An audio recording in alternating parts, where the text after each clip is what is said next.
Salve, salve, fã da velocidade! Seja muito bem-vindo, seja muito bem-vinda no ar mais um Pelas Pistas, o podcast mais veloz da internet brasileira. Como falamos na semana passada, nós vamos ter um programa aqui diferente. Hoje vamos falar sobre circuitos brasileiros, sobre pistas, sobre várias dúvidas que possivelmente você vai ter em relação aos circuitos. Então você já sabe, like no vídeo, se inscreva no canal, compartilhe com os fãs da velocidade. Pessoal, nesse feriado de carnaval aqui, segue acelerando. E semana que vem a gente vai falar sobre todos os testes da Fórmula 1, então também fique ligados aqui com a gente.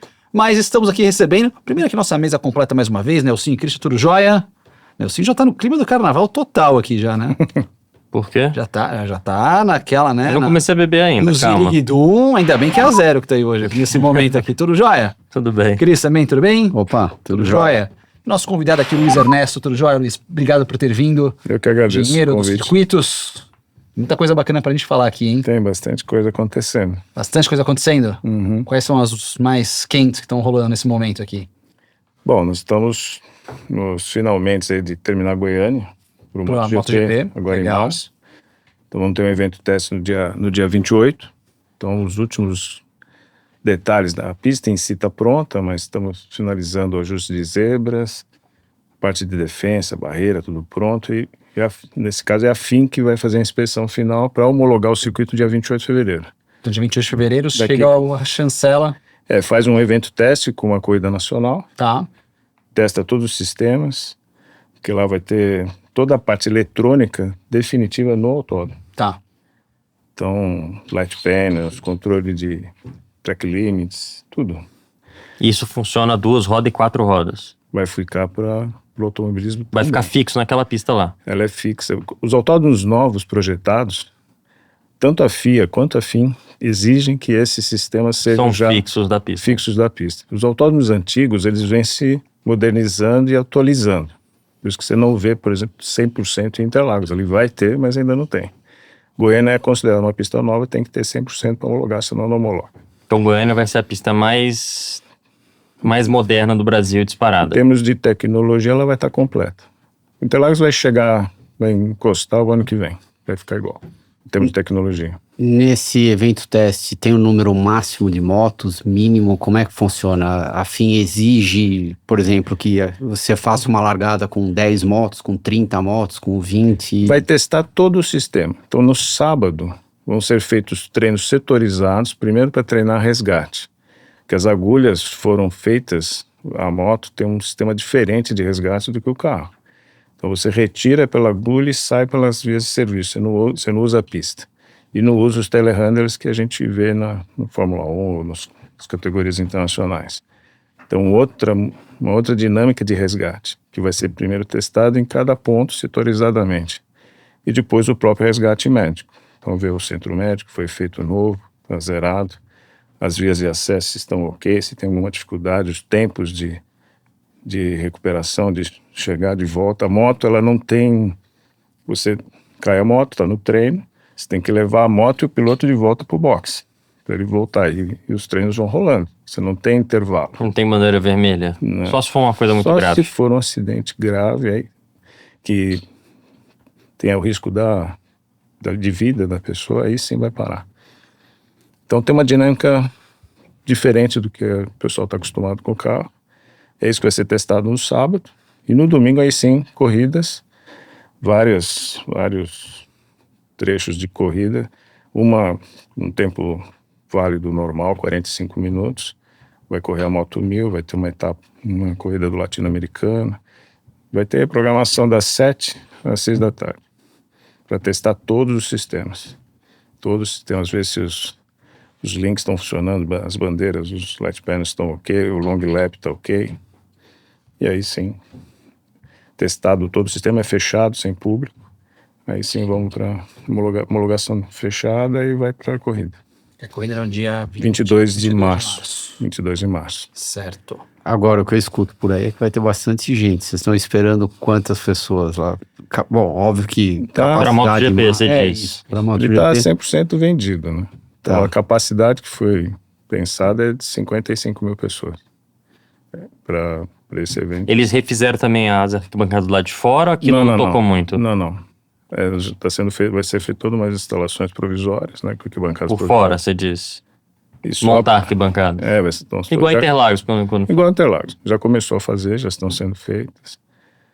E aí porque tem que testar tudo, né? A logística do evento, acesso, né, portões, tudo tem que ser testado. Então na verdade, você não vai a 100% do que é possível. Você faz um evento um pouco abaixo para garantir Mas esse evento vai ser fechado de teste. o de teste. Sempre. Então você não vai conseguir testar essa parte fora de... Não, o teste é a homologação da pista. Só coisa de pista. Fim. Só o traçado e... Estamos falando de fim, homologação, pista. Uhum. Aí vem a montagem do evento propriamente dito e vamos para a corrida. Qual foi o maior desafio para a adaptação de Goiânia para a MotoGP? Ela foi refeita. Saiu toda a defesa que existia, saiu, barreiras existentes, saiu, trocou a caixa, existiam 2 caixas de híbridos fora de especificação, foram retiradas. Foi criado um sistema de drenagem novo para tudo isso. Foram criadas 2 vias de serviço, interna e externa, que não existiam, senão não corre a MotoGP sem via de serviço para fazer esses resgates. Então isso foi tudo refeito. Toda a implantação da infraestrutura para que esses sistemas eletrônicos funcionassem não existiu, teve que ser executado. O projeto novo da parte do Race-Contro, um prédio novo. Então, o Race-Contro com o centro médico, é todo um projeto novo para integrar esse sistema. E todo o projeto eletrônico, que a gente chama de equipamentos especiais, para que isso funcione. Entre a decisão de vamos fazer, foi no final de 24. Começar as obras em março. Há um ano atrás. Mais De ou menos. 25. Não, eu não tive um ano. Tá bom. 11, 10 meses. 10 meses. Normalmente é 18. Mas aqui é brasileiro, sempre dá um jeitinho. né? Mas esse jeitinho, a gente enfim, Sofreu. foi pensado, foi de comum acordo com a Dorna, enfim, eles, sem a ajuda deles, não aconteceria de jeito nenhum. É um trabalho conjunto, mas é um desafio. Eles mesmos falam, olha, vocês têm certeza? Vamos fazer? Vamos. E isso foi iniciativa do governo do Governador estado de Goiás, de Goiás. Ronaldo Caiado, junto com o promotor, com o Alan. E esse contrato, não sei se é uma coisa, você já sabe, é um contrato de quantos anos essa prova? 5 anos. 5 anos. Vai 5 ter anos. MotoGP em Goiânia se tiver nas normas. É 5 anos, mas você tem que manter as Sim, características e as condições de homologação, ele se mantém e com possibilidade de renovar por mais 5. E todo ano vai ter tipo, uma vistoria, homologação, Todo ano que nem a Fórmula 1 faz aqui. igual a Fórmula 1. É uma atualização. Não é que mas vai ter que reformar tudo de novo. Não é isso. É a mesma coisa em Interlagos. Em função do que ocorre durante o ano, dos acidentes que acontecem, das atualizações da categoria da moto, modificações de moto, isso é feito uma simulação, então vê as questões primeiro de segurança, se precisa mexer nos elementos de segurança, no caso da moto tem os específicos deles, os espumos, o arfence. Então, alguns ajustes são solicitados para se adequar à evolução da categoria. Então, é uma modernização, sempre uma atualização. Senão, você não teria o mesmo circuito que correu, por exemplo, Brasília em 1970, poderia correr a Fórmula 1 esse ano? Não, porque ele tem que ser atualizado sempre. É isso. O traçado é o mesmo. Traçado quase o mesmo. Tinha uma saída do miolo para a reta oposta, antes Um Szinho. aquele Szinho, ele saía muito rápido de frente e não tinha espaço para ganhar. Então ali foi travado um pouquinho mais, foi feito um ajuste que entrou ali no anel externo. O anel externo ainda existe? Agora ficou melhor, porque tinha um Um bumpzinho. bumpzinho. Agora E ficou com liso. isso deu para tirar o bump, ficou liso. E Só que o bump era logo quando virava para a esquerda, naquela quebra, né? na saída, porque na união dos dois traçados ali, ele ficou um pouco mais alto na origem. Agora, como teve que encaixar de novo, deu para corrigir e acertar a saída do anel. Então, o anel externo está preservado. Na hora de negociar toda a parte técnica, quem é mais desafiador de falar, o pessoal da moto ou o pessoal do carro? Para fazer as atualizações das pistas ou eventualmente até algum projeto novo? Não é mais uma questão de... Hoje a FIM, E a FIA, na comissão de circuitos da FIA, que eu fiquei durante 7 anos, tem um representante da FIM. Hoje, nos últimos 10 anos, se fala em conjunto nas questões de atualização, para que um não prejudique o outro. Antigamente não era assim e acabava tendo problema. Então, os guidelines que são soltados, são as normas das duas categorias, são conversados para que um não atrapalhe o outro. O nível de exigência, no caso da moto, é em função de você precisar de mais área de escape, por motivos óbvios, por causa da moto, ela precisa ter mais área de dissipação e não nos elementos de proteção, que é o corpo do piloto que vai bater. Mas a hora que você ajusta isso para a moto, automaticamente para o carro, tá ok.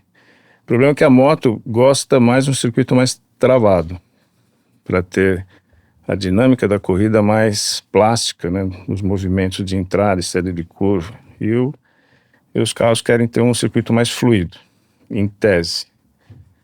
Mas essa combinação entre o fluido e você ter ponto de freada, no caso do carro, você começa a deixar muito fluido, você não tem ponto de ultrapassagem. Então, você travar um pouco em alguns pontos, manter curvas de baixa, média e alta velocidade é o desafio do cara que faz o design, no fundo. Se ele seguir as regras, é sempre o grande drama. Tem uma máxima que falam que onde corre moto, corre carro, mas onde corre carro, não corre moto. É verdade isso? É verdade. Onde corre moto, corre carro, certeza absoluta. Uhum. Onde corre carro, nem sempre vai correr a moto. É o caso de Interlagos. É grade 1, Fórmula 1 e a MotoGP não anda lá e nem não só a MotoGP, para outras categorias também é perigoso. Isso que a gente vê sempre isso. E por que continuam insistindo então em Interlagos? Que é o único lugar que tem. São muito poucas praças. Uhum. Né? Então você tem Goiânia que para moto ok, Cuiabá foi pensada para moto, Brasília também, e tem Interlagos, Cascavel e acabou. Não tem mais. Qual que é o principal desafio para Interlagos pensando em moto? Curva do Sol. Café. Café nem se fala. Né? Café, eles entram ali a 250, escapou. Né? O Bico de Pato é um problema. Bico de Pato? Bico de Pato é um problema grave, porque ele vem de frente, não tem espaço nenhum. Então, Sol, Bico de Pato... Mas tem aquela curva antes do Bico de Pato, né? Aquela posição é para moto. Para moto. É para moto. Aquela variante que tem. Porque daí a área que fica depois, que é o Bico de Pato, funciona como área de escape para moto. Boa. Então ali aquilo ajuda, mas o grande problema é o café. O café é muito... E aquele S que fizeram antes do café, a moto não poderia usar aquele S? Aquele S originalmente foi quando teve a MotoGP em São Paulo. 92, né? Não, 80 e... Acho que São Paulo foi na década de 90. Não, foi Goiânia, né? 87, isso. Teve 87, 88, veio para São Paulo, fez uma corrida aqui só e acabou. E aquela chicane foi feita para a MotoGP na época. Mas ficou muito curta. Para aquelas motos daquela época, vai passar. Para as de hoje, nem pensar. Estampa de frente. Então, aproveitando o gancho lá do café, eu vou contar uma passagem. Em 2010, o Barros me ligou e falou: vem aqui fazer a escolinha, vai vir o Schwantz aqui nessa semana, eu acho que você vai se divertir e tudo. Eu falei: Alex, eu não tenho nada, eu posso levar meu capacete. Ele falou: não precisa trazer nada, eu arrumo tudo pro você. Eu falei: tá bom. Daí eu cheguei lá na pista, coloquei aquele macacão que eu parecia embalsamado, né? Você não consegue nem se mexer direito. Daí eu comecei a andar. Devo admitir que com uma zona de conforto mediana, e ele na frente, senão entrava ele, o Schwantz, eles faziam o sinalzinho para mim: abre mais, fecha mais, isso, aquilo, e eu meio que indo, só que é completamente diferente de se andar aleatoriamente, seja no trânsito, ou se não numa fazenda, em qualquer outro lugar. Você tá rápido, né? Daí, a hora que eu subi no café, uma das voltas, eu consegui olhar com um canto de olho. Você falou 200 e pouco, né? Eu consegui ver uns 180, 170 e pouco, 180 né? Que tava bem mais lento do que os outros, né? Eu pensei rapidamente, falei: nossa, se estoura um pneu dianteiro aqui, não vai ser muito legal, principalmente porque a parede está aqui do lado. No final da reta eu tava chegando uns 240, 250, por aí.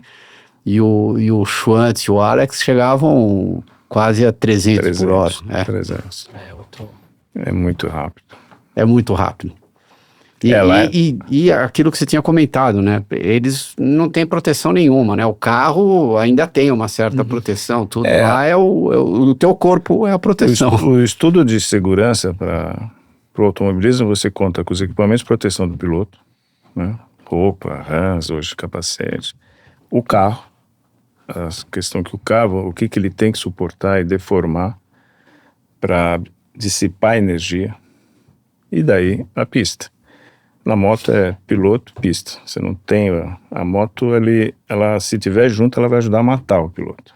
Toda vez que o piloto vai com a moto e não larga, a chance de fatal é elevadíssima. Então, porque ela vai bater nele. A hora que ele parar na barreira, a moto se ele tenta salvar até o limite, a moto, naquela velocidade, com o peso dela, vai... Onde ela prensar ele, mata. Vai comprimir ele, em teoria. Aconteceu isso, um acidente no sol, matou um piloto lá. A moto prensou ele contra o muro. Então, é diferente, é que nem... Você tem que largar a moto. Caiu, larga. Tentou salvar, a chance dela aumentar a gravidade do acidente ou até ser fatal é enorme. Então, a dinâmica de estudo para um e para outro é completamente diferente em função disso. Você comentou de Cuiabá aqui no nosso papo inicial. Cuiabá, circuito novo. Quais foram os principais também desafios? Você pegou uma folha em branco, já tinha um traçado? Como que foi para projetar essa pista que estreou ano passado no estoque? Cuiabá, uma iniciativa, um grupo Bom Futuro com o governo do estado, numa área deles lá designada, do grupo. Foram pedindo certas características para a pista. A gente quer uma pista que tenha curvas de alta, curvas de baixa. Você está fazendo, na verdade, um projeto para um dono, não é seu o projeto.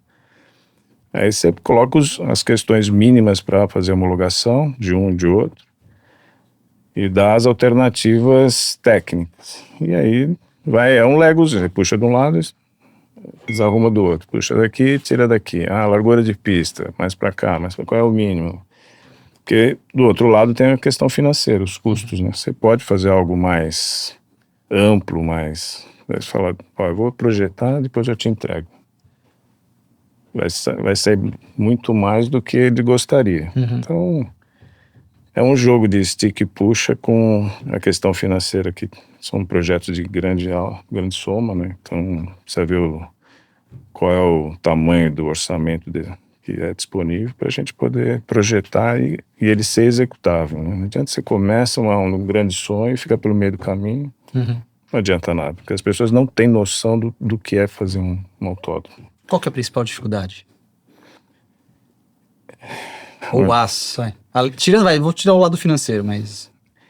Ou se o lado financeiro for o maior também... O lado financeiro sempre vai estar vinculado, sempre. Se a gente falar, dá para fazer em etapas? Dá. Lógico que dá. Igual a Brasília, foi refeito em etapas. Exato.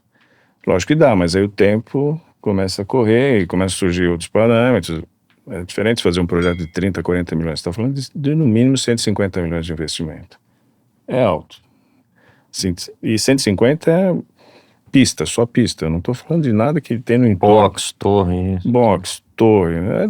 Um projeto bem feito é da ordem de 250 a 300 milhões. Reais. Sim. Então, 50 milhões de dólares, mas se você falar para o tio, que ele falar, não, nem pensar. Ele gasta 100 milhões de dólares fácil. Fácil, por menos 100 milhões, ele não faz. Não faz. O projeto dele não fica em pé. Agora, quando você começa um projeto novo aqui no Brasil, tá, folha de papel em branco, por que virar para a direita ao invés de virar para a esquerda?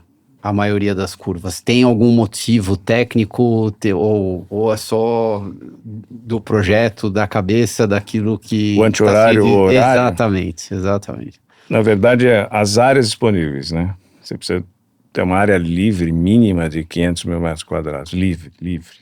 Não adianta, mas eu tenho. Aí você vê, tem um pedaço aqui, outro ali, outro aqui. Forma um, né? Aí você tenta encaixar o desenho dentro da área disponível. Nem sempre você tem uma área de 3 milhões para você brincar à vontade. Aí bacana. Aí vamos escolher, você quer anti-horário, horário. Primeiro encaixo, para caber uma extensão mínima homologável, com larguras mínimas, e aí ele acaba me dizendo qual é o sentido que seria mais confortável. Mas pode inverter? Pode. Só que depois de adotado, você não... mas agora eu não quero mais horário, quero voltar para o anti-horário. Não. Porque as defensas, Lógico. as Área de agulhas, escape. elas têm um sentido. A hora que você volta no sentido contrário, isso não funciona. Agora, então, por que a maioria das pistas no mundo é sempre sentido horário? Mera coincidência? Mera coincidência. Não, a gente já fiz anti-horário, horário. O ideal é que você tenha um balanço de curvas, um equilíbrio de curvas, isso sim. Não ter sempre do mesmo lado a curva, por questões de ter um equilíbrio maior depois na hora de o acerto, tanto do carro, quanto, principalmente da moto. Se começa a andar só de um lado, ele fica com o pneu quente de uma banda e a outra banda, né, não fica. Isso é um problema. Quando você vai para a curva, o pneu pode estar mais frio e cai. Isso em alta performance. Goiânia é predominante mais para um lado, né? Sim. Mas eles vão profissional. Mas é igual para todo mundo. É igual para todo mundo. Sim. Mas Valência no projeto, se você puder equilibrar as curvas, melhor. Se não puder, vai ser um desafio para os pilotos. Eles vão saber disso e vão ter que controlar essa questão da temperatura. Muito bacana esse papo que a gente está tendo com o Luiz Ernesto aqui sobre pistas. Quero saber se você está curtindo, deixa seu like no vídeo, se inscreva também no nosso canal. Você falou de um nome que é extremamente polêmico, que é o Hermann Tilke. Todo mundo fala, os tilcódromos aqui, aquelas pistas que não tem emoção, que isso e aquilo. Até quanto era culpa do Hermann Tilke? Até quanto também era culpa do terreno? Por que ele era tão criticado nas pistas, as chamadas pistas novas da Fórmula 1? Tem alguma explicação? Assim, sem polemizar muito, ele quando começou a projetar, ele é um arquiteto, aí você dá tá aqui, eu quero folha em branco. Folha em branco ele desenhou como arquiteto, sem a visão. Então, você tá fazer o traçado de uma pista, um plano, bacana. Só que você perdia boa parte dos desafios de você ter planos alternados, como é o caso de Interlagos, e que geram alternativas técnicas, tanto de setup de carro quanto pilotagem. Conforme ele foi fazendo os projetos, isso foi sendo discutido, aí ele começou a mudar e o circuito de Austin, no Texas, foi o primeiro circuito que ele mudou esse conceito. Aí ele começou a criar, hoje na reta, você vê aquele plano bem alto, vai, sobe, desce. E ele foi mudando. Hoje ele alterna, não é mais, tanto é que não fala mais de Tilke. Parou dessas críticas ao que ele mudou. Ele não faz mais circuitos. Mas acho que grande parte disso também é porque as exigências de segurança disso eram tão grandes que você não pode mais criar uma curva igual o Rouge, por exemplo. Pode. Hã? Pode. Com a área de segurança correta. Igualzinho o que é hoje o Rouge, com aquela área de segurança, não. Mas você pode fazer. O que você não faz mais é o outro Mônaco. Pega o desenho de Mônaco, desenha aqui do lado. Vamos homologar, não homologa. Não homologa. Não passa mais. O Mônaco é um caso à parte. Mas por que não passaria? Largura de pista, extensão, falta de área de escape, Bom, uma falta de área de escape é a própria natureza da brincadeira. Mas falta de área de escape, mas muito travada. Então, a corrida chega uma hora que você não tem ultrapassagem em Mônaco, né? Porque o tamanho dos carros que eles evoluíram, a hora que você volta e anda com a Fórmula E lá em Mônaco, volta a ter ultrapassagem, né? Eles andaram, mas a Fórmula 1... Então, não homologa. Ainda bem que a gente tá ouvindo de você, isso que você acabou de falar. Não. É entre amigos aqui. Não, mas é a grande discussão que a gente tem aqui. Os carros estão o muito Mônaco, grandes. por um dos maiores, sim, a pista já é desafiadora naturalmente, porque você está correndo na rua, a área de escape é muito limitada, mas o maior problema em Mônaco hoje em dia, no meu modo de ver, é o tamanho do carro. É o tamanho do carro. O carro é 40% maior do que aquilo que tinha na década de 80, 90. Essa comparação está sendo mostrada toda hora. Né? Então, não tem jeito.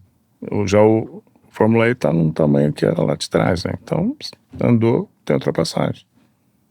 E também é mais lento, né? Quanto mais lento, mais tem ultrapassagem. Não só o tamanho, mas ele anda numa velocidade bem... Freia Freia diferente, freia mais cedo. Essa nova geração vai vir. Mas a Fórmula E não tá andando no circuito completo, certo? Sim. Tá andando, mas o primeiro ano que você correu... Não, primeiro ano não. Sim, Não, primeiro ano não, sim. mas essa última foi. Tá. E aí deu para ter o termo de comparação. Que eles não querem, ninguém quer. Porque senão a Fórmula E vai chorar, mas... A Fórmula E, não, se você comparar com a Fórmula 3, Eles foram mais rápido que a Fórmula 3, eu acho, né? tava mais lento. Mas é pneu radial, né? O outro é pneu slick, que dá uma diferença gigantesca. De prático, na hora que você vai analisar a parte de segurança, analisa o que cabe para a Fórmula 3, que é uma grade 3, que o Velocitar podia andar, a Fórmula E pode Não, a andar. Fórmula anda facilmente, porque ele pode talvez chegar um pouco mais rápido, porque tem mais potência, mas vai frear muito mais cedo, porque o pneu tem menos gripe, faz as curvas muito mais lento, porque tem menos gripe. Então, em termos de segurança, tranquilo. Sim. Tranquilo. A Fórmula E tá começando a ir para autódromos, porque o carro evoluiu. Tá Essa próxima mudança aí o bicho vai pegar. Deve mudar, a grade para eles é 3, vai mudar para 2. Vai mudar para 2, você acha? Vai. Eles estão entrando onde? Eles estão entrando no carro geração 4. Geração né? 4. Na próxima temporada. Esse carro vai precisar mudar a categoria de grade. Porque as velocidades são bem mais altas. O X é contorno de curva. Você fazer curva. Mas o pneu continua o mesmo, né?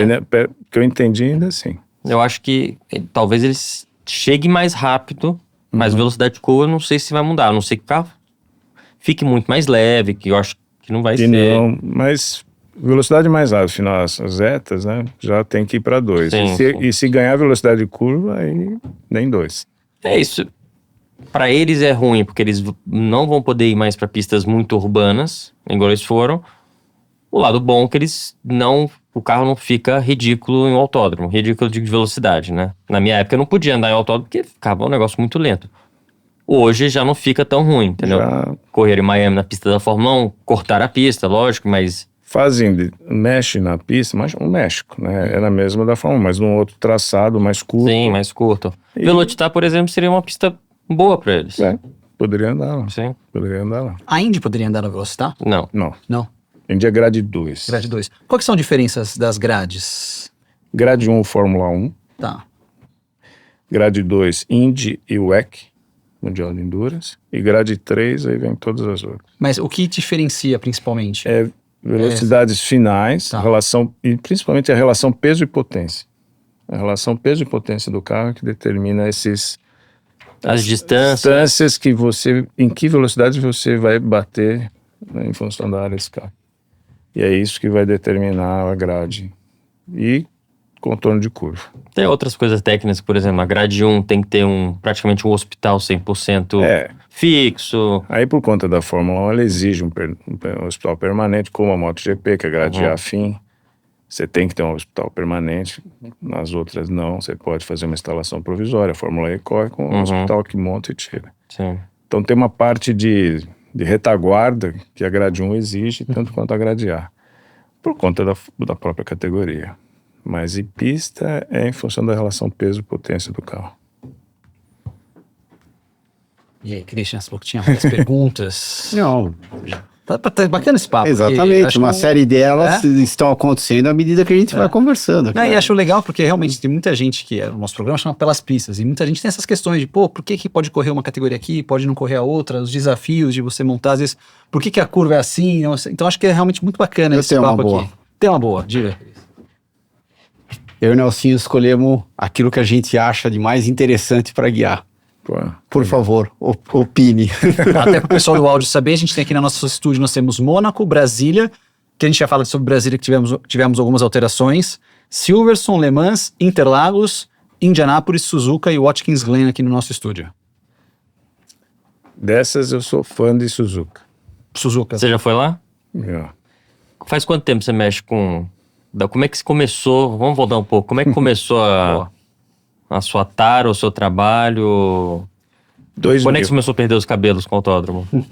Quando eu resolvi fazer engenharia, foi antes. Mas os autódromos terminou de cair o resto.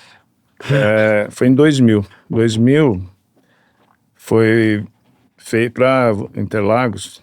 Foi solicitação da FIA, da Fórmula 1, que foi feito um novo asfalto de Interlagos, no padrão internacional que não existia no Brasil ainda. E aí era uma obrigação, veio esse sistema que é o SMA, é um projeto de pavimento, para ser executado em Interlagos. Aí veio uma empresa inglesa para executar esse trabalho, foi contratada. E eu entrei para acompanhar, porque não tinha ninguém em minha área de engenharia, que eu trabalho de infraestrutura, eu trabalho com pistas especiais, já tinha trabalhado no aeroporto, pista de alto desempenho, pavimento de concreto, e aí vocês conhecem o Zuzinha que correu de estoque, ele conhecia, me chamou, fica aqui, ninguém quer ficar. Ele falou, tá bom, vamos lá. Aí acompanhou. Na época, no ano seguinte, 2001, veio o Charlie Whiting para ser que era o diretor de prova. Uma série de dificuldades, o pavimento não ficou 100%, por uma série de problemas de falta de equipamentos no Brasil que não existiam ainda. E ninguém queria ficar com ele para rodar a pista. Falou, vai você, Luiz. Aí eu fui. Uma lista de, sei lá, uns 30 itens de problemas diversos. Ele falou... Vou botar um pouquinho mais perto. Falou, o que você pode fazer na semana da corrida? Falei, disso aqui, uns 3. E ainda você precisa ser bonzinho, porque vamos ver se dá tempo. Ele falou, o que você vai fazer? Isso. Tá bom. Faça isso, o restante você me diz quando você vai deixar pronto. Tinha de tudo. Barreira de pneus que precisava trocar tudo. Muita coisa. A gente executou, ele fez a visita, falou, muito bem, me faz o planejamento de quando você termina o restante. Explicamos que envolvia recursos públicos, que é o autónomo da prefeitura, etc. E aí foi. Aí a gente cumpriu em 2 anos, tinha falado 3, a gente cumpriu em 2. E aí dali para frente eu virei chefe de engenharia, eles me contrataram, a Fórmula 1 me colocou pelo promotor como chefe de engenharia do GP para conduzir a pista. E aí começou, isso fazem 25 anos. 25 anos. 26, 25, né? Aí começou em Interlagos. Aí... De Interlagos foram para as outras. Aí começou, de Interlagos foi o Velocitar, também o Eduardo Souza Ramos queria construir uma pista para ele andar com os amigos dele, com carros de alta performance. O fundo da fazenda dele, no fundo. Aí vamos lá, demoramos 1 ano só para provar a parte ambiental. Aí vamos desenhar a pista, você perguntou. Vamos desenhar a pista. Eu vou fazer uma curva de alta. Não vai matar meus amigos, tira. Mas faz, não. Aí foi fazendo o desenho, ele criticando, mas sempre preocupado com a segurança. Era um projeto para ele andar com segurança, num padrão FIA, mas para os amigos dele, e acabou. Só que a gente falou, olha, para fazer para uma grade 3, ou do jeito que você está falando, é o mesmo custo, você não vai ter mudança nenhuma. Aí ele concordou, demorou quase 8 anos para fazer o projeto dele, até homologar. Tá. Uau. Mas até homologar para ele ou homologar a FIA? FIA? Ele Depois falou, eu quero para eu andar, mas eu quero homologação FIA. Ele queria homologação. Que eu vou chamar meus amigos aqui e falar, o que tem de mais moderno em termos de segurança, que a gente vai andar. Mas da hora que começou o projeto até quando a pista estava finalizada, homologada, antes de homologar, levou quanto tempo? 8 anos. Foram 8 anos de trabalho. Mas a pista não estava finalizada. A construção da pista demorou uns 2 anos. Tá. 2 anos, mas entre fazer a parte ambiental, escolher a posição correta no terreno, vai pra cá, vai pra lá. Porque a pista antes, ela era aquela, só a parte de cima ali. Ela não tinha a reta dos boxes. A reta dos boxes foi feita, a reta dos boxes, a primeira, aquela caipirinha, aquela parte toda ali foi feita depois. A primeira parte era só quando a gente tá no box, a gente olha ali pra cima, o carro sobe, faz aquela descidinha. Uma pista mais curta. Aí, era só aquilo ali. Aí depois eles fizeram o projeto foi tudo, aí de novo, fez em etapas, vamos fazer primeiro esse pedaço. Quando fez o restante, a equipe pediu homologação, que aí era homologável, uma pista homologável. E aí o que ele achou que era só para ele andar com os amigos, todo mundo foi andar lá. Passou a ser uma pista por falta de praça, né? A gente tem muito pouca praça para andar. E aí era uma pista homologável. Você chegou a conhecer Jacarepaguá, né? Andei, né? Era muito boa, né? Espetacular. Show. Pra mim é a melhor de todas. Show de bola. Essa Brasília, muito bom. Curitiba Aqui também, no Brasil. também era uma pena Curitiba, mas Jacarepaguá era demais. Ah. E era um circuito Mas a plano. primeira versão, Sim. lá da Sim, década antes de cortar. de 80, Antes de ter o corte. é. E era uma pista no plano. Quer dizer, tem que ser no plano, tem que ser. Depende do desenho, depende de como você combina a sequência de curvas. Não tem Não, nada. até aquela reta gigante, aquela arquibancada gigante, que quanto mais alto você sentava, mais você conseguia ver a pista. É. Aquilo era muito legal. Não, duas coisas que tinha legal no Rio de Janeiro e São Paulo ainda tem de uma certa maneira, só que menos. No Rio de Janeiro, você consegue ver a volta inteira. Da arquibancada. Da arquibancada você você senta vê- na arquibancada, você vê a volta Você conseguia inteira. enxergar São poucos os circuitos no mundo que acontece você tem isso daí. visibilidade Exatamente. total.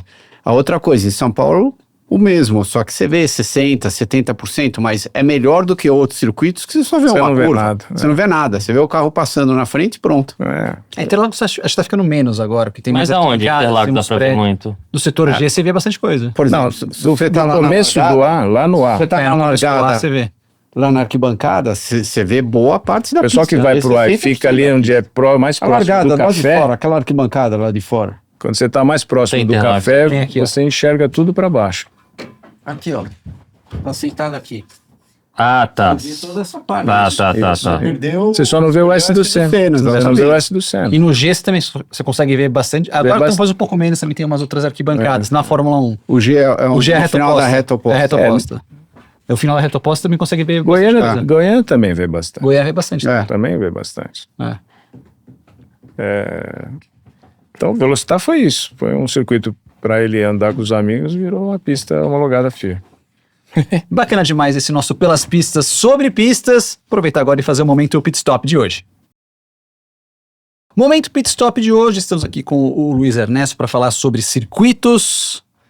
Luiz, se você pudesse fazer 3 intervenções em qualquer circuito do mundo, qual você faria? Boa, hein? Essa foi... Precisa ver qual é sempre o objetivo. Eu sempre estou fazendo para alguém que está precisando de alguma coisa. Eu nunca faço para mim, né? Pra você. Porque para mim vai ser a primeira vez. Eu nunca faço para mim. Mas Interlagos, se eu pudesse criar corrigir o café, é um assunto antigo que acabou sendo impossível, porque para fazer essa correção eu teria que avançar na área de escape e chegar quase na Avenida Interlagos. Pô, louco, tanto sim. Para fazer da forma correta. Pensei uma época até em fazer de tal forma que a arquibancada ficasse por cima da área de escape. Um projeto mais maluco. Tá. Então, uma dessas mudanças seria essa. Que seria para resolver o problema da moto, de vez. Aí, outro circuito para fazer.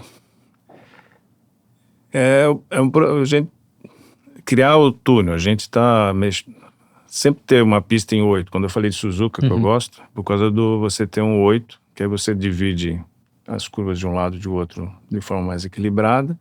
Uma hora você está no sentido anti-horário, outra você está no horário.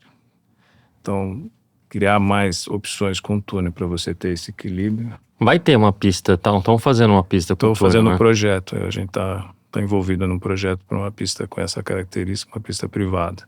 Aqui no Brasil? Aqui em São Paulo. No estado de São Paulo. Legal. Mais uns meses já vai estar divulgada. Bacana. A gente está envolvido nesse projeto. Ainda não pode divulgar. Mas, sei lá, tanta mudança que já teve. Velocitar, curiosidade. Fazer uma curva de alta em Velocitar. Mas eles teriam... Porque Velocitar eu gosto, só que realmente ela é uma pista apertada de baixo. Se conseguisse estender uns 300 metros aquela reta dos Então, boxes... Dá para mexer ali. Ele sabe, Eduardo. Mas agora é o Giga, né? Com o Giga conversa. Fazer uma curva de alta, quando você passa o Caipirinha, quando você vem na reta lá em cima, antes do... Sim. Saca-rolho. Do saca-rolho, continuar lá para baixo e voltar. Criar uma curva de alta naquele trecho. Ah, tá. É possível. Só que tem uma movimentação de terra grande ali. Mas é viável. Tem um semi-projeto, assim, a ideia. A ideia já existe de fazer uma curva de alta ali. e estender a reta para ficar. Ela está no limite mínimo que permite em função. Terreno do eles grid. têm lá, né? Tem, mas os custos são sempre... Questões ambientais seriam um problema ou não? Não, precisaria aprovar A área da curva de alta já entrou dentro do projeto ambiental. Então só o Giga tirar a mão do bolso. Ou arrumar alguém que ponha. Giga, viaja menos para as montanhas de esqui e vamos, né? Fazer uma curva de alta lá. Mas o Giga é bem focado, ele sabe o desafio e sabe que seria bem interessante ter essa curva de alta, que virou uma exigência de todo mundo. Todo mundo falta. E tentar estender a reta, a gente tem uma limitação de área mesmo para conseguir estender a reta. Ela ficou encaixada naquele mínimo possível, quando o ideal eu tivesse mais uns 200 metros. A reta de largada, ideal, ela pode ser no mínimo uns 550, mas o ideal é que seja na faixa de 700. E aí vem os projetos para chegar lá em Goiânia, 908, quase 1 quilômetro. A reta. A MotoGP está dizendo que deve ser a reta de maior velocidade do campeonato. Chegar a 367 por hora. Caramba. 367. Mas a última curva, o curva ângulo 1. da última curva e o ângulo da primeira curva, muito parecido com o que era. Não mudou nada. Não mudou nada. Não mudou nada, só a área de escape. Da curva 1 foi mais à frente. Sim. Conseguiu cortar o talude para poder encaixar e caixa de brita, uma extensão calculada. Mas o ângulo das curvas da 0 e da 1... Não mudou nada. Tá. Não mudou nada. É o traçado que está lá. 367. Mais uma intervenção, então. Mais uma. De 3. Falou Interlagos, Café, a Velocitar. Velocitar, curva de alta. E tem que lá em Tarumã. Tarumã é um circuito tradicional que o pessoal adora, apaixonado. E lá, se eu pudesse dar as áreas de escapes que eles precisam, sem mexer muito no traçado, que é um traçado tradicional, mas eles têm um problema de área, né? De parte ambiental, para dar as áreas de escapes que eles precisam para o circuito ficar De acordo, né? porque o pessoal é muito apaixonado lá. Ia ser muito legal se conseguisse fazer isso. Legal, bacana.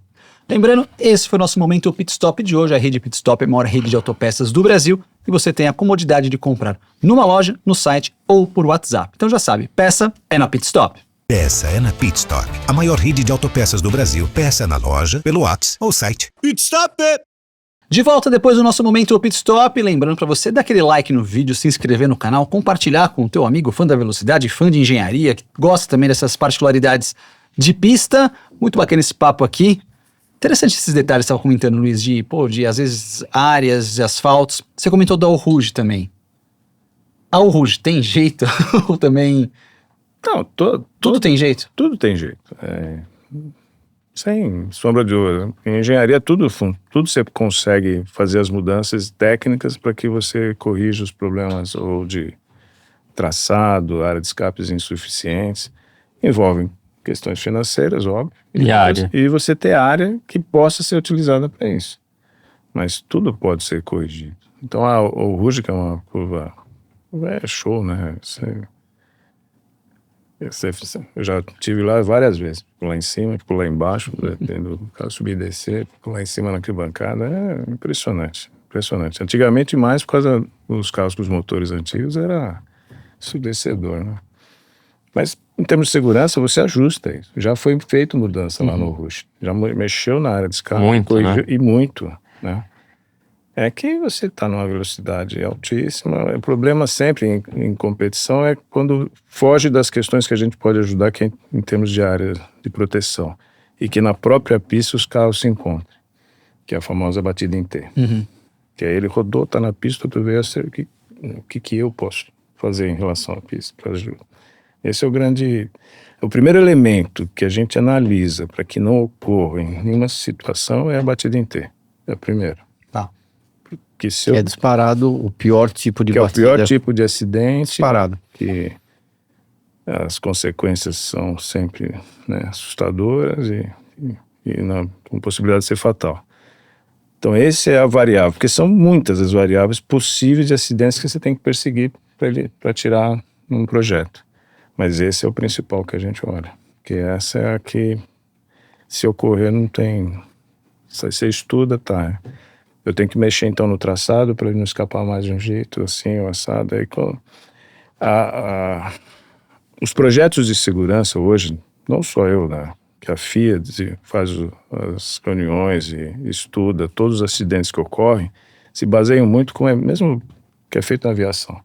Você pega um acidente, vê toda a dinâmica dele, que é uma série de fatores que acabam provocando um acidente mais grave, para tentar eliminar o máximo possível esses fatores para que ele não ocorra novamente. É assim que é feito, tanto na FIM quanto na FIA, para eliminar esse tipo de acidente, e por isso que vem as modernizações e atualizações que são pedidas todo ano.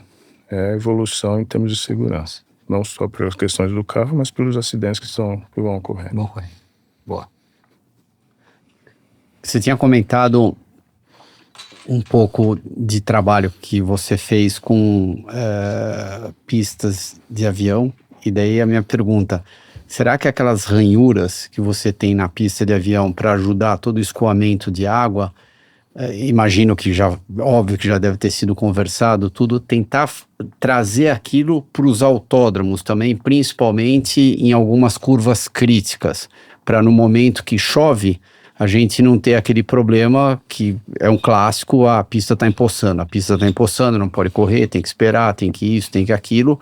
Eventualmente, se, na minha cabeça pelo menos, se a gente colocasse as ranhuras, daí a janela operacional da pista com certeza é muito maior do que ela é hoje em dia. Mas isso tem Interlagos. Então, Sim. Só que eu acho que não é tão agressivo que nem no aeroporto. Não, é igual, é igualzinho? Eu trouxe a minha experiência Alguns de lugares, né? aeroporto. Não pode fazer em todos os lugares. Eu trouxe a experiência do aeroporto Ah, tá. para No Interlagos. café tem e no sol tem. E porque a gente tinha alguns pontos, a água cruzando e não tinha. Aí eu conversei com o Charlie Whiting, isso nunca tinha sido executado. E aí ele autorizou que eu fizesse Interlagos, e foi a primeira pista de Fórmula 1 até o Grooving. Por causa do desnível. Por causa do desnível. Então, hoje tem na reta oposta, no trecho da reta oposta, porque você vem com um plano de descida e quando chega a curva, quando faz esse movimento, a água cruza a pista. Então tem um groove lá para tirar essa água que cruza a pista, tem na subida do café, tem no grid de largada. E aí, a partir da experiência aqui no Brasil, no Interlagos, foi levado para as outras pistas no mundo. Então, hoje é permitido, mas nesse tipo de asfalto que tem Interlagos, que é o SMA, que ele tem uma característica mais pétrea, de granular, que aí o corte se estabiliza. Se você fizer no asfalto comum de rua, ele Esfarela. desmancha tudo. Então, fez em Spa, no grid de largada de Spa, tem na China, foi feito em Portugal, aí começaram a fazer em outros circuitos por conta dessa questão da água. Só não pode fazer em muita curva porque acaba com o pneu. Era isso que eu ia perguntar. Quando você implementa essa solução, qual que é o desgaste a mais num jogo de pneu? Mais ou em relação ao que é 10%, 20%, 30%? Ou é meio difícil de você quantificar? Não, é meio difícil. E assim, depois essas equipes, na primeira vez, ficaram meio ariscas, né? Vieram conversar. O que você fez? A superfície que não está cortada é a mesma, ela não muda. O que você tem é o vazio do corte. Então, fendas. Essas fendas. Para poder escoar água. Em termos práticos, a aderência Aumenta. Mas tem um e desgaste. o desgaste não está relacionado a isso. Está relacionado à característica do asfalto que está executado. E não ao ter feito ou não o grooving. Então seria o mesmo desgaste, talvez. Seria o mesmo desgaste pela qualidade do asfalto com ou sem o groove. As pessoas confundem desgaste com o asfalto mais aberto ou mais fechado. E não é isso. O desgaste está relacionado ao tipo da pedra que é utilizada no asfalto. Quanto mais cúbica ela for, menos desgaste ela vai ter. Quanto mais pontuda ela for, mais desgaste. Se ela tem mais aberta, ela dá mais contato, você tem aderência. Só que se ela for pontuda, desgasta muito. Se ela for arredondada, vai ter aderência sem desgaste. Então, na hora do projeto da massa, é que você procura a pedra ideal e nem sempre você tem em função das regiões. Você não tem o granito em Mas geralmente, né, numa curva, você tem uma curva qualquer, para qualquer sentido, você não vai fazer o groove não vai ser em direção ao carro, vai ser ao contrário. Porque se fizer em direção ao carro, você tá constantemente, às vezes, pegando numa quina, o pneu pegando numa quina. Eu tenho no sentido da corrida na tangente do café. Passa lá que você não deve ter percebido, tá lá. Eu achei que eu tava andando assim e ele tava vindo pra cá. Mas também o café não é uma curva, né? É uma reta em curva. Porque Então uma curva de alto mais... Cada curva é assim, eu brinco, eu sempre falo, não existe solução bombril, serve para você usa a mesma coisa em tudo. Não é assim. Cada solução você tem que analisar se a curva é fechada, se ela qual é a velocidade, qual é o ângulo, qual é o perfil e o objetivo que você quer. Então o groove você vai fazer transversal em função do movimento da água e como ela está correndo. Lógico, você vai colocar transversal, ela puxa. Só que ali no apex do café, a gente tem a zebra. O problema é que a água vem, corre, e quando encontra na zebra, forma uma lâmina d'água. E todo mundo escapava no café porque tocava nessa lâmina d'água. Então fez um sentido longitudinal para correr essa água e não ter mais esse toque e não escapar mais. O Max rodou ali assim. Então, não é o grooving que vai desgastar mais ou menos o pneu. É o tipo de massa que tem naquela pista. O projeto da massa que foi feito. O tipo de pedra que foi utilizado e o formato dela. No Brasil, infelizmente, a gente tem mais as pedras que são angulares, né? Tem pontas. E é essa ponta que come o pneu. Você comentou que tudo é possível na engenharia. Vou falar uma coisa, se é viável recuperar o traçado antigo de Interlagos. E até se é possível também, porque às vezes, sei lá, tem alguma coisa que foi feita que hoje não permite mais. Possível lógico que é, como eu disse, mas teriam que pensar no traçado como se fosse um circuito americano. Então você vai ter que ter o safer barrier em todas essas curvas, que é aquela barreira metálica que a gente tem hoje no café, teria que ter em todas as curvas. E com aquele ângulo que a gente tem na curva 3, antiga curva 3 Interlagos, hoje o pessoal, pelas normas, nas regras de homologação, não passa mais. Eles não Porque é muito inclinado. Porque é muito inclinado para FIA. Tá. Os americanos, sim. O único problema que a gente teria hoje seria porque aquela parte interna que hoje em dia virou um espaço de eventos, né? Ali embaixo, o bolsão, sei lá como é que eles chamam ali. Sim. Virou tudo construção ali embaixo. É que assim, fazer a pista faz, mas você não coloca mais o evento dentro. Sim. O evento, ele não é só a pista. É toda a retaguarda e toda a área que você tem para ele poder se instalar. É o caso de Goiânia. A gente tem que ter pelo menos 50 mil metros quadrados de retaguarda e box para trazer a MotoGP, senão não traz. Não adianta ter a pista perfeita e não tem área de retaguarda, que está reformando também. E esse é o mínimo. O ideal era 100 mil metros quadrados de área. Só para instalar. E ficou muito bom os boxes, banheiro, tudo. Reformou tudo, trouxe nas medidas corretas, né? Tirou as paredes internas, colocou portas novas, banheiro, principalmente a parte de resconto, de operação, né? Resconto, vocês vão ver, é show de bola. Então não precisa, naquele caminhão da CBA, por exemplo, que vem, nem precisa ir lá para lá. Não precisa. Não tem cabimento. A gente chama o ringue da Stock Car, entendeu? É um caminhãozinho da CBA que vai encontrar os pilotos com os diretores, ou piloto com piloto, diretor com chefe de equipe. Não, lá não precisa. Lá tem o que tudo. você conhece, sabe qual é o padrão. O resconto todo pronto, definitivo, sala de comissário, sala de timekeeping, tudo definitivo. Tudo como tem que ser. Agora, qual que é o limite de inclinação para a FIA?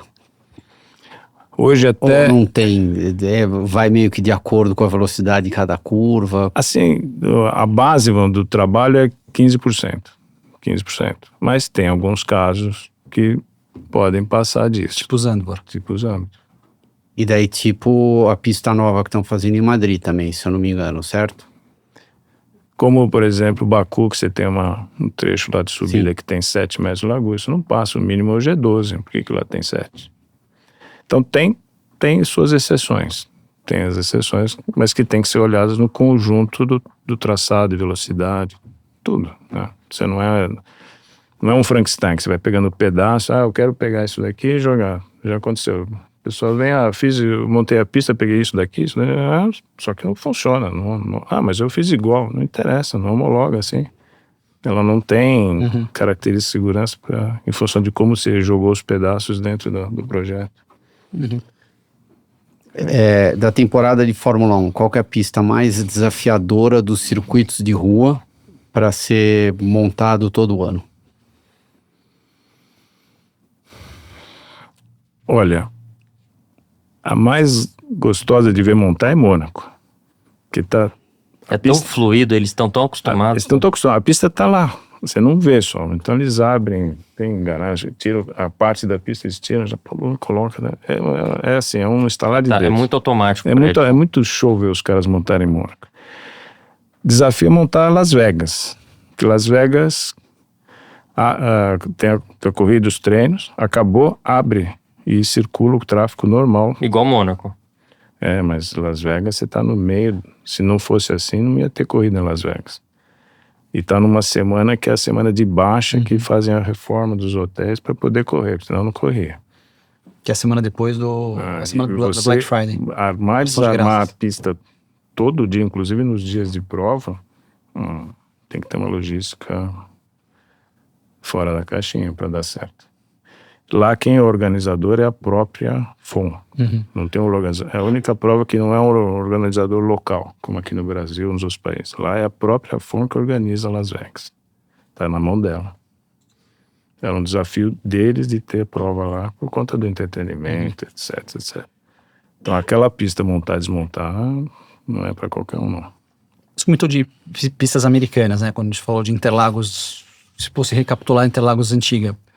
Quais são as principais diferenças de pistas americanas para pistas padrão FIA? Não necessariamente as pistas americanas seriam homologadas para grandes níveis FIA. Não é diferença. Aqui você tem os ovais americanos, que é a grande característica dos americanos, né? E durante um bom tempo, os americanos faziam as corridas deles e a FIA tinha uma dissociação, eles não se conversavam.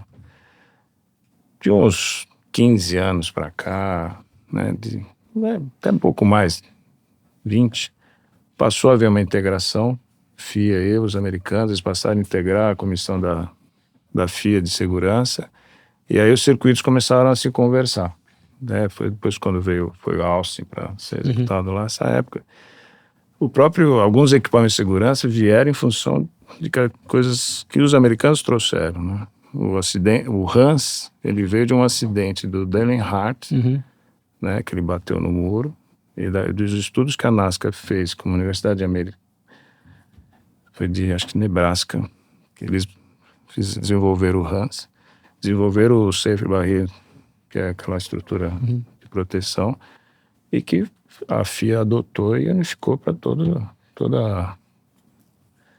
a parte de segurança da FIA. Então, os últimos... O Dale Earnhardt foi o pescoço.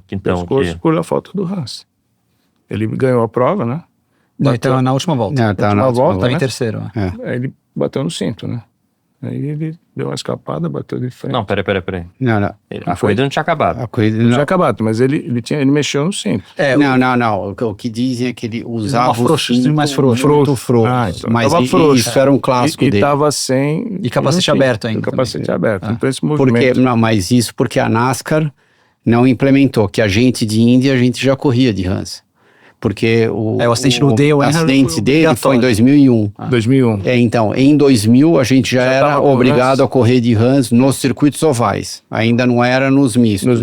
E daí, a partir de 2001, era obrigado a correr. Aí passou a obrigar todo mundo. Aí depois Só do que acidente daí foi obrigatório. houve uma resistência um pouco maior da NASCAR, do mesmo jeito que no começo também tinha a resistência da Fórmula 1, né? Porque todo mundo comentava como é que eu vou fazer para virar minha cabeça para direita ou para esquerda. Então, bom, eu não sabia, mas desse acidente, o pessoal penetrou e aí não teve mais. E aí o Charlie era um grande entusiasta na parte de segurança, ele tinha uma visão forte em relação à segurança. E ele passava a ser o mestre porque ele falava o pessoal...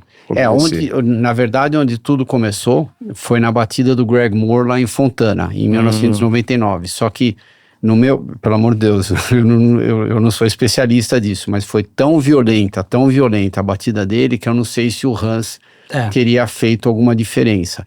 Mas tudo começou Dessa batida. Eu lembro dessa batida em 1999, tanto que ele perdeu a vida na hora. Eles abaixaram a bandeira no meio da corrida, todo mundo continuou correndo, e daí a gente ficou sabendo assim que terminou a prova. Essa característica, você falou dos acidentes, da segurança. Hoje, os americanos falam com a FIA, é conjunto as decisões. Então, e com isso, os autódromos começam a ter o mesmo formato nos dois lados, porque se estão adotando as mesmas regras de segurança, você tem que projetar com as mesmas características. Então, passou a ficar mais uniforme as decisões, não tem mais uma dissociação. A grande diferença são os Estados Unidos têm os ovais e o resto do mundo não tem essa característica. Os ovais que mudam a cara, né? As corridas de... A gente foi assistir Daytona, foi assistir lá uma Daytona Cook à noite, né? Lá em... Puta, que no muro, na mureta aqui. Olhando, deu um big one na última volta lá. Puta, sempre. Na minha cara. Falei, nossa, o que eu tô fazendo aqui? Impressionante, aquilo não tem lugar nenhum, né? Mas é algo completamente cultural. É cultura deles. Foi assim que se desenvolveu o automobilismo lá nos Estados Unidos durante décadas, e o que o oval proporciona é que é mais ou menos a mesma coisa daquilo que a gente tinha comentado do Rio de Janeiro. O Rio de Janeiro, você está na arquibancada, você consegue ver a volta inteira. E também o fato de ser dois lados da pista, né, curva 1 e 2, 3 e 4, você consegue ter bastante racing side by side, que eles falam, né? Então, lado a lado, que é aquilo que americano adora ver, o tempo todo, né? O tempo todo. Esperando uma pancada, é isso, né? O tempo todo esperando uma pancada e vem, não tem como. Impressionante. A gente foi lá para estudar o sistema deles de pavimentação que eles fazem, que eles renovam as pistas de tempos em tempos, a própria NASCAR dos circuitos. E executar o asfalto em pistas com alta inclinação, de 30 graus para cima. Os caras são feras. Eles usam equipamentos de suporte na parte mais alta e seguram o equipamento por um cabo para poder deslizar e pavimentar. Tem que ter uma técnica específica para conseguir fazer isso da forma correta. As pistas lá são realmente bem onduladas. Inclinadas. Se fosse antes já foi ondulado um dia, mas hoje realmente são mais inclinadas. Luiz, foi muito bacana esse papo aqui com você. Obrigado demais aqui. Acho que muita coisa foi esclarecida e... Dá pra gente fazer um segundo programa, né? Dá, inclusive a gente pode até pedir pro pessoal mandar uns comentários aqui, perguntas de coisas que vocês querem saber para um próximo programa que a gente grave. Tem tantas pistas que estão acontecendo. A gente nem falou de Brasília. E tem Chapecó, que eu vou para lá semana que vem. No meio disso eu vou dar uma escapada lá para inaugurar no meio do ano. Tem bastante coisa acontecendo. Brasília vai ter alguma... Tem alguma novidade de Brasília? Alguma coisa... Não, temos que acabar, deixar ela bonitinha. Entregue. Acabar as zebras, 100%. Tá fazendo uma revisão nas caixas de brita todas para deixar no padrão. O evento teste que teve foi um evento teste no ano passado, tanto em Cuiabá quanto em Brasília com a Stock. Tá. Para fazer uma última verificação e os últimos ajustes que estão sendo implementados agora para que possa, então, sair a homologação definitiva das duas pistas. Aquele autódromo é bom demais. Muito legal. Muito legal. Muito legal. Aquela chicanezinha vai permanecer no final. Parece aço ali. Vai. Vai ter as opções. Aí Fica fica a antiga e fica a chicane. Legal. Boa. Bacana o papo, hein? Achei bem legal aqui, realmente, hein? Ótimo. Muita coisa interessante aqui. Ainda bem. Obrigado, Luiz. Obrigado a vocês. Obrigado. Não, fica à vontade. Se vocês puderem, só esse mês agora da MotoGP que tá mais apertado. Depois de março tá tranquilo. Legal. Valeu. Um abração. Turma, espero tenham curtido. Então já sabem, like no vídeo, se inscrevam no canal, deixe seus comentários, perguntas, que a gente faz uma segunda edição aqui sobre esse papo de pistas aqui no Pelas Pistas. E até semana que vem, com aí sim, muitas novidades, já tudo sobre a temporada da Fórmula 1 e também o começo da MotoGP. Aquele abraço e até a próxima.